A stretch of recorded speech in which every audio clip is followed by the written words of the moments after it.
यहाँ मेरा एक क्वेश्चन ये है कि जिस वक़्त हम बात करते हैं पेरेंट्स की और अपने उनके बच्चों की रिलेशनशिप के बारे में, तो आपने कहा कि वो बहुत मुखलिस होते हैं अपने बच्चों को लेके। तो अब हम बच्चे तो छोटे होते हैं, लेकिन जो है अब पेरेंट्स की क्या क्वालिफ़िकेशन होनी चाहिए अगर वो स्कूलिंग की तरफ जा रहे हैं? अक्सर ऐसा होता है कि पेरेंट्स को पता ही नहीं होता कि how to teach their children. उनको पता नहीं होता, वो इसी वजह से वो इस चीज़ को छोड़ के वो स्कूल की तरफ चले जाते हैं कि मेरा बच्चा बीकन हाउस में अच्छा पढ़ेगा, मेरा बच्चा रूट्स में अच्छा पढ़ेगा। वो ज़्यादातर उनके माइंड में ये होता है कि जितने ज़्यादा फ़ीस होगी उतने अच्छा वो स्कूल होगा, उतनी अच्छी एक्टिविटीज़ होंगी, उतना। तो आप मेरा क्वेश्चन बेसिकली ये है कि पेरेंट्स की क्या क्वालिफ़िकेशन होनी चाहिए अगर वो ऑप्ट करते हैं इस होम स्कूलिंग को? जी बिल्कुल। अच्छा देखिए ना, पेरेंट्स का एजुकेशन अगर नहीं भी है ना, लेकिन एक विज़न है, ठीक है ना, एक समझ रखते हैं। जैसे मैंने ये 2-4 लफ्ज़ों में मैंने बात बता दी ना, ठीक है, कि इंसान को क्या चाहिए, सर्वाइवल चाहिए, पावर चाहिए, उसके मुताबिक वो ज़िंदगी गुजारता है और उसी के मुताबिक वो ज़िंदगी की एजुकेशन लेता है या आखिरत की भी लेता है, ठीक है। तो उस एजुकेशन के मुताबिक वो देखते हैं। अब ज़रूरी नहीं है कि पेरेंट हर चीज़ में स्पेशलाइज्ड हो, ठीक है ना। कोई मसला फॉर एग्जांपल आपने इंग्लिश पढ़ानी है, अरबिक पढ़ानी है लैंग्वेज के हिसाब से, तो लैंग्वेज जो है वो हो सकता है आपको ना आती हो, लेकिन एज ए पेरेंट आपको पता होगा कि कौन सा टीचर बेहतर पढ़ा सकता है या इवन कौन सा स्कूल पढ़ा सकता है बेहतर, ठीक है। तो वो आप उसकी लैंग्वेज उसको पढ़वा लें, तो वो आपकी सुपरविजन में पढ़े, ठीक है। जो चीज़ आपको खुद आती है वो आप खुद पढ़ाएं, जो खुद नहीं आती वो कम से कम सुपरवाइज़ करें, रेगुलेट करें कि मैं ये चीज़ लेनी है बच्चे के लिए और ये कहाँ से मिलेगी। तो मैं किसी स्कूल को नहीं कह रहा कि वो गलत है। देखें, स्कूल में जिनका जितना उनका विज़न है, जितना उनकी रिस्पॉन्सिबिलिटी है, वो आपको अच्छे से अच्छे स्कूल मिल जाएंगे, राइट। कि जैसे आप बीकन हाउस की बात की या किसी और स्कूल की बात की, तो आप जाएंगे तो उनके बच्चे अगर आप देखेंगे तो इंग्लिश बड़ी अच्छी बोल रहे होते हैं, ठीक है, हो सकता है मैथ भी बड़ा अच्छा आता हो, ठीक है। लेकिन क्या यही सब कुछ है? क्योंकि जब हम डी ट्रैक होते हैं ना, हम ये इस वजह से होते हैं कि बच्चों की एक तालीम का एक पैटर्न है ना, कि इस एज में ये सीखना है, इस एज में ये सीखना है, इस एज में ये सीखना है, ठीक है। अब बच्चे तो स्कूल वाला तो काम करें, लेकिन पेरेंट्स ये डिसीव हो जाते हैं कि बच्चे स्कूल में जा रहे हैं तो सब कुछ सीख रहे हैं, ठीक है ना। तो सब कुछ नहीं सीख रहे होते। तो आपने ओवरऑल ज़रा आपका नॉलेज चाहिए, आपको अंडरस्टैंडिंग चाहिए, लेकिन आपको सिर्फ इतनी अंडरस्टैंडिंग चाहिए कि ये चीज़ कहाँ से मिलेगी, ये वाली चीज़ कहाँ से मिलेगी, ये वाली चीज़ कहाँ से मिलेगी, मैथ कहाँ से मिलेगा, अरबिक कहाँ से सीखनी है, इंग्लिश कहाँ से सीखनी है। तो आप जब आप मतलब बच्चों के, क्योंकि आप जब स्कूल में भेज देते हैं बच्चों को ना, तो फिर आप बीच में से निकल जाते हैं ना, मतलब बिल्कुल आप हो सकता है महीना आप बच्चों के साथ कम्युनिकेट ही ना करें कि आप क्या पढ़ के आए हो, क्या नहीं आए हो, ठीक है। लेकिन जब आप खुद पढ़ा रहे हो कुछ चीज़ या खुद मॉनिटर कर रहे हो, तो आप डेली आपका साथ इंटरेक्शन है बच्चों के साथ। तो एक तो बच्चों के साथ आप क्लोज़ होंगे, बच्चों को टाइम मिलेगा। और आज हम बच्चों के साथ हम एक जा रहे थे, मैं और अनीस निकल रहे थे, तो मैंने बात की कि आप शुरू में कोई भी काम करें ना तो मुश्किल होता है, लेकिन आप जब उस पैटर्न में चले जाते हैं तो आपको फील होता है सही वाले काम में, तो आपको पता चलता है कि ये तो बहुत सारी सेविंग कर ली आपने, एक तीर में बहुत सारे शिकार कर लिए। मतलब आप बच्चों को घुमा सकते हैं फ्रीक्वेंटली। आप अगर कहीं एज ए पेरेंट आप बच्चों को लेके जा रहे हैं किसी मार्केट में, तो आप जाते जाते बहुत सारी चीज़ें उनको सिखा सकते हैं, ठीक है। आप मार्केट में अगर कोई गए, कोई चीज़ लेनी है, कुछ करना है, तो वो उनका एक्सपोजर भी मिल गया उनको, ठीक है। तो मतलब ये है कि अदरवाइज़ आप क्या कर रहे हैं, आपने उनके हवाले किया, तो जो आपने चीज़ देनी थी वो भी निगलेक्ट हुई, और पता नहीं वो क्या मतलब मेंटली क्या सिस्टम जो है, सिस्टम की जो डिमांड है वही है ना। सिस्टम अगर आपको सिखा रहा है, अपने तरीके से सिखा रहा है ना, ठीक है। क्या आप उस चीज़ से एग्रीड हो, क्या नहीं एग्रीड? तो अगर एग्रीड हो तो ठीक है, अगर नहीं एग्रीड तो फिर आप अपना एक एजेंडा तो होना चाहिए ना, ठीक है। तो पेरेंट्स कंसर्न्ड होने चाहिए और उनका जो है ना अपना एक एजेंडा होना चाहिए बच्चों के हिसाब से। मैं बस एक चीज़ ऐड करता हूँ इसमें, इसका जिसने क्वेश्चन किया है, क्योंकि अभी पाकिस्तान में कोई मॉडल नहीं है ना जिसको वो फॉलो करें। तो जो ज़मीर साहब बात कर रहे हैं, this is a new concept, over the period of time अगर ये चीज़ हो जाती है, एक चीज़ नज़र आती है और उधर से बच्चे आगे निकलते हैं, प्रैक्टिकल लाइफ में सक्सेस होते हैं, then parents think about schooling, home schooling and all this. क्योंकि अगर वो नहीं भी पढ़ा लिखा लेकिन उसको पता होगा होम स्कूलिंग में इस तरह होता है, कोई प्लेटफॉर्म तो होगा ना होम स्कूलिंग का, ये तो नहीं है कि वो वैसे ही जाके हो जाएगा। तो आई थिंक अभी पेरेंट्स के लिए चैलेंजेस है, there is no option out there. जब ऑप्शन होना शुरू हो जाएंगे ना, एक मॉडल आ जाएगा ओवर द पीरियड, वो सब लोग होम स्कूलिंग कर रहे हैं, फिर पेरेंट्स के लिए आसानी होगी। अभी तो है ना बैक इन हाउस में भेज दो, वही हमारे पास चॉइस है, वो वही करेगा, अभी नहीं वो होम स्कूलिंग पे जाएगा, लेकिन it will take time. I think Zameer साहब इनिशिएटिव लिया है, अपने बच्चों के साथ कर रहे हैं, वैसे कोई भी नहीं करता, विच इज़ क्वाइट यूनिक भी है, डिफरेंस भी है। तो देखें कैसा over the period of time, all the best, इंशाल्लाह अच्छा ही होगा। क्वालिटीज़ तो है ही हैं, 3 घंटे पढ़ना है बच्चे ने, वही पढ़ना होता है, उससे ज़्यादा तो बच्चे ने पढ़ना नहीं होता। मुझे नहीं याद हमने प्राइमरी में क्या पढ़ा था, FSC में हमने तो हमारी भी स्कूलिंग उर्दू स्कूलिंग में ही हुई है। तो 6th क्लास में जाके ABC सीखी, फिर 7th में पता नहीं वो क्या कहते थे, कभी छोटी ABC कभी बड़ी ABC।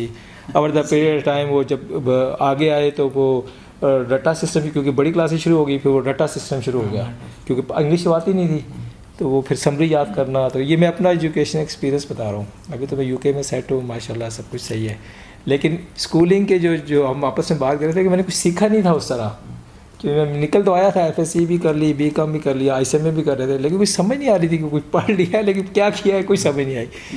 इंग्लैंड में गए जब हम तो स्ट्रगल करना शुरू हो गए, ठीक है, क्योंकि हमारी कम्युनिकेशन स्किल नहीं थी, हमारी कोई एक्सपोजर नहीं था, क्योंकि वो एक 9 to वो स्कूल गए, फिर ट्यूशन चले गए, फिर वो एक बच्चे ने कुछ सीखा नहीं, कुछ और चीज़ नहीं सीखी। तो आई थिंक विल सी क्या होता है, लेकिन वही प्लेटफॉर्म नहीं है ना। आपका आंसर यही है कि बच्चे अभी तक वो उधर ही जाएंगे, लेकिन वन भी कोई मॉडल नज़र आएगा, सेक्स बच्चे वहाँ से निकलना शुरू होंगे। मेरे साहब वो सोच रहे हैं उस बारे में, एक प्रोजेक्ट के बारे में, कि अपने गांव से शुरू करें, वहाँ पे कुछ स्कूलिंग का करें, लेट्स सी कैसा होता है। तो I think it's quite good thing overall. तो दूसरा मेरा आपसे क्वेश्चन जो है वो ये है, जो मुझे होम स्कूलिंग में इशू है और मुझे अभी भी समझ नहीं आ रही, क्योंकि आपने ना उस बच्चे को सोसाइटी से एक अलहदा कर दिया है, ठीक है। जब हम स्कूल जाते थे दोस्तों के साथ गपशप मार रहे हैं, जा रहे हैं, you learn, you don't know, but वो एक दोस्ती बड़ी, टीचिंग का टीचर से कैसे बात करना है, डरना है, क्लास का डिसिप्लिन कैसा है, ये सारा कुछ।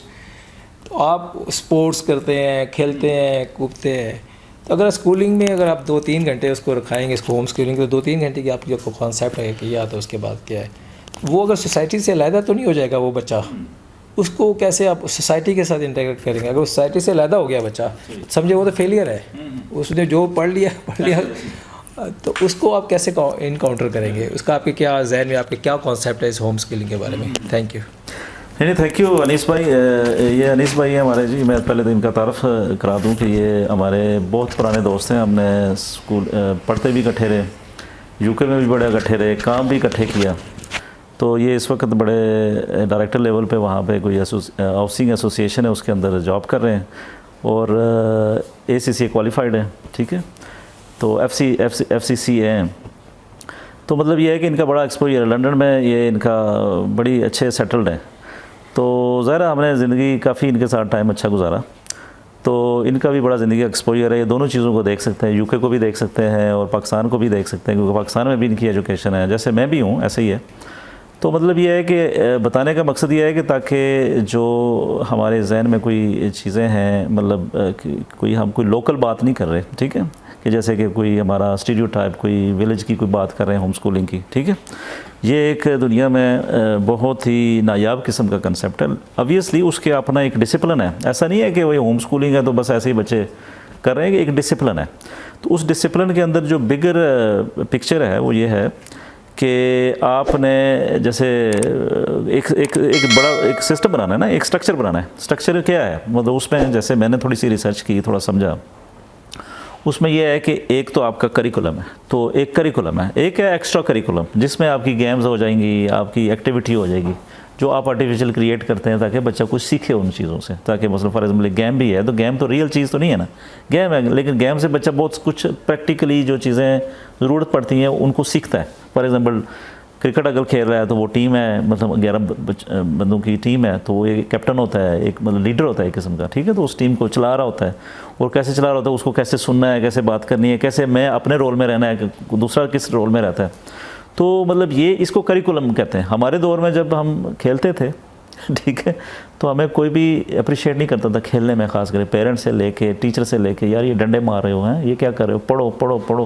तो इसका मतलब यह है कि ये जो मैं समझता हूँ कि जो करिकुलम से ज़्यादा इंपॉर्टेंट क्या चीज़ है, एक्स्ट्रा करिकुलम एक्टिविटीज़, ठीक है, जिससे बच्चा बहुत कुछ सीखता है। अभी यूके में जैसे आप हमारे बच्चे उधर अगर जाते हैं, इनके भी बच्चे उधर ही पढ़े हैं, तो जो छोटे बच्चे हैं ना खास करके, तो उनको वो किताबें नहीं देते, ठीक है, वो खेलने देते हैं उनको, मतलब इवन स्कूल के अंदर भी। मेरे बच्चे जाते हैं, हाँ सॉरी, हाँ ठीक है, हाँ बात, तो उनकी बुक्स नहीं होती उसमें, हाँ एक खाली बैग होता है, उसमें खाने की चीज़ें डाली होगी, एक स्टोरी बुक होगी, बस चले जाते हैं। लेकिन वहीं टीचर वहीं पढ़ाते हैं जो वो पढ़ाते हैं, हाँ अंटिल 5 to 6 7 जब बच्चे जूनियर होते हैं, तो वो बड़े खुश से जाते हैं। स्कूल से छुट्टी नहीं करते हमारा बच्चा, हाँ इतने यानी कि कोई ऐसी उन्होंने एनवायरनमेंट ठीक। दे दी है कि वहाँ पे वो जाते हैं सीखने के लिए ना। वो छुट्टी ये करा लो ना, तो वो बीमारी में भी ना रो रो फिर भी जाएंगे स्कूल। सही। क्योंकि ये नहीं वो यहाँ तो इंटरेस्ट क्रिएट किया था।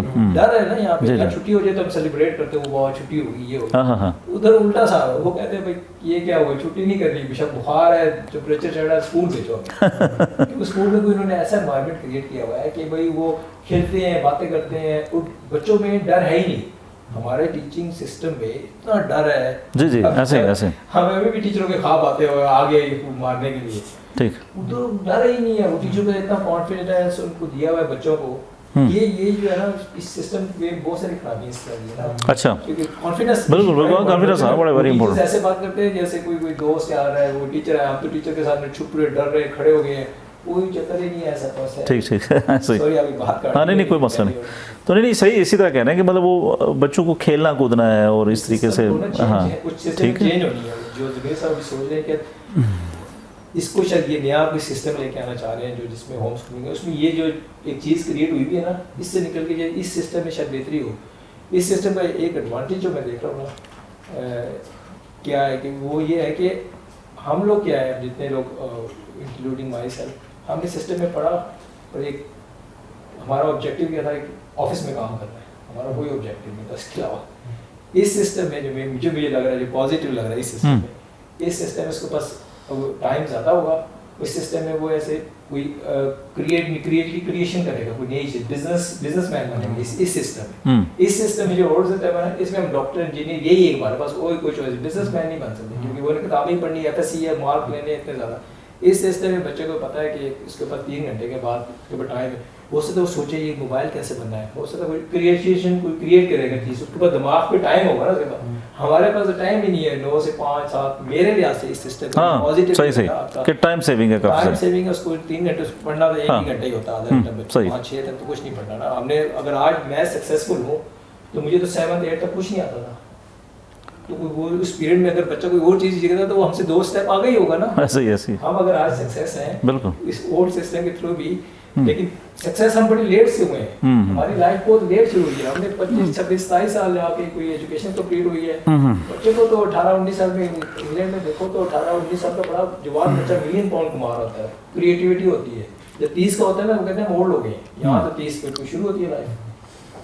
तो ये है आई थिंक आपके सिस्टम में, मुझे ये लगता है कि एक नई चीज क्रिएशन होगी जिसमें बच्चे के पास टाइम होगा, वो सोचेगा वो बिजनेस करूं, बिजनेस ही चाहिए ना, सक्सेस तो बिजनेस में ही है ना। मतलब आप कह लेंगे मतलब उसको लीड करना चाहिए, माशरे में लीड करना चाहिए ना, माशरे में। जैसे हमारा देखें ना, ये अनीस भाई तो चले हम थोड़ा सा कंपैरिजन उसमें चले गए ना कि पाकिस्तान और यूके, नहीं ऐसा नहीं। हम अभी ये कर रहे हैं कि एक जो स्कूलिंग सिस्टम है, चाहे वो यूके में है चाहे पाकिस्तान में है, तो उसके अलावा जो दूसरा हमारा है कि हम घर में हों, घर में अगर करें तो क्या कैसा रहेगा। तो बात वही है कि जब हम टाइम सेव करेंगे ना, तो टाइम सेव करने के बाद हमारे पास वो नेचुरल एक्टिविटीज़ होंगी, नेचुरल जो हमारी डेली ज़रूरत की चीज़ें हैं। फॉर एग्ज़ाम्पल मैं अगर बच्चे को कहता हूँ कि जी जाओ के बाज़ार से ये सामान लेके आ जाओ, ठीक है, अब स्कूल से ही अगर वो 2 बजे आ रहा है, उसका होमवर्क ही इतना है, तो वो शाम तक तो फ़र्क है, वो फ़र्क ही नहीं है, टाइम ही नहीं है उसके पास। अगर उसके पास टाइम है तो मैं कहूँगा ये फ़लाँ चीज़ लेके आ जाओ, फ़लाँ चीज़ ये कर लो, ठीक है, ऑफिस में आ जाओ, ठीक है, या हम चल जा रहे हैं जी, कोई मसला आ गया किसी फैमिली में, तो चलें जी इकट्ठे चलते हैं, ठीक है। तो बच्चा वो एक्सपीरियंस कर रहा है वो लाइफ जो उसने गुजारनी है आगे आके ना, ठीक है। अब अगर बिल्कुल 16 साल या 17 साल या जितने भी एजुकेशन का टाइम होता है स्कूल में जो गुजरता है या कॉलेज में, तो वो अगर वो एक इन्वायरमेंट के अंदर ही वो सारा कुछ कर रहा है, ठीक है, और प्रैक्टिकली उसको मौका ही नहीं मिल रहा, ठीक है, तो वो प्रैक्टिकली किस तरीके से जब वो फारग होगा तो वो थोड़ा सा परेशान हो जाता है कि यार मैं क्या करूँ अब, ठीक है। अब यूके में थोड़ा सा इन्होंने ना थोड़ा सा इस चीज़ को हैंडल किया हुआ है ना कि फॉर एग्जांपल जो पढ़ा रहे हैं वही पढ़ा रहे हैं जो प्रैक्टिकल चीज़ें हैं, ठीक है ना। यहाँ पे पाकिस्तान में क्या कर रहे हैं कि हम यूके की स्टडी पाकिस्तान में कर रहे हैं, ठीक है,